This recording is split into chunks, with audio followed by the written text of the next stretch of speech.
The third step of a difficult conversation is to discuss the impact of someone else's behaviors or the situation on yourself or others. There are two main types of impact you could discuss. One is practical concerns, and the second are emotions and needs. They're not mutually exclusive, both could be relevant. The practical concerns impact. The same situation can bring about different practical concerns, and which one is most important will depend on the person and the context. This is why it's important to become very clear about what's important to you in a given situation. For example, imagine someone on your team wants to license a new software and you disagree with this decision. This decision could have many different practical impacts that you could be concerned about. It could affect the quality of your work. It could strain relationships with team members who are already working on a different in-house solution. It could affect reliability, have legal repercussions, affect efficiency, or costs. You may be focused on only one or some of these concerns, and it's important to communicate why something matters to you.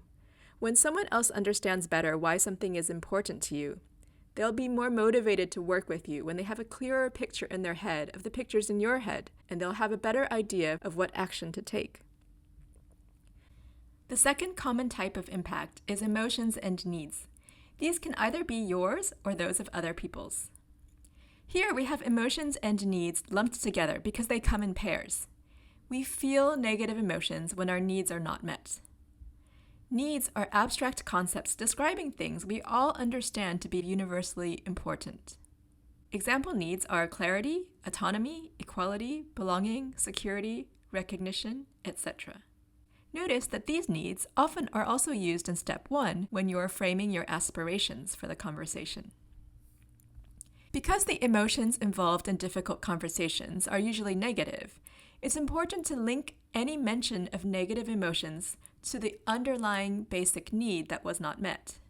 This puts emphasis on getting needs met and away from blaming the other person, which can cause defensiveness. For example, don't just say, "When you don't acknowledge my point, I get frustrated."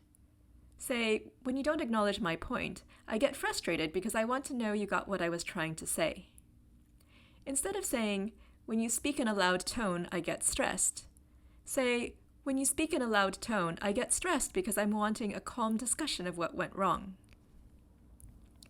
If you're talking about the impact on others' emotions and needs, make sure to highlight that the impact is a possibility.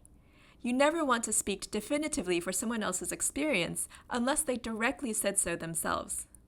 For example, say, "When you don't acknowledge people's points, they may get frustrated because they want to feel heard." Or, "When you speak in a loud tone, people may get stressed because they want a calm discussion of what went wrong." Make sure your needs are universal principles that only have to do what's going on within yourself. Similarly to what we discussed with aspirations, needs are not demands of other people. For example, don't say, "I need you to stop bothering me with questions." Instead, you can say, "I need some uninterrupted time to focus." Also, needs are not about the specific outcomes you want in the outer world. Needs are about the inner state that you aspire to achieve. So don't say, "I need the common area to be clean." Instead, you can say, "I'm needing a space where my mind can be peaceful and orderly." When discussing emotions, it can be common to confuse emotions with a judgment word.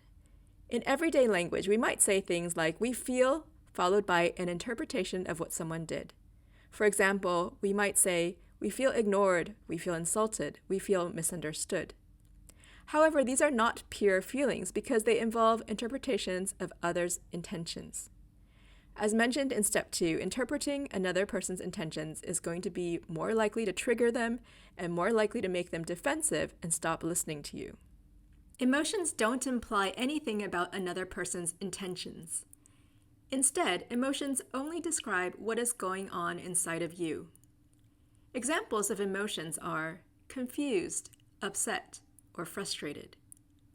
You can assess whether something is a real emotion by considering whether or not someone could reasonably argue with you about how you said you felt. If they cannot argue with it, then it's an emotion. For example, if you said, "I feel belittled," you can imagine someone saying, "I didn't belittle you." However, if you said, "I was very angry," it's hard for them to argue with that.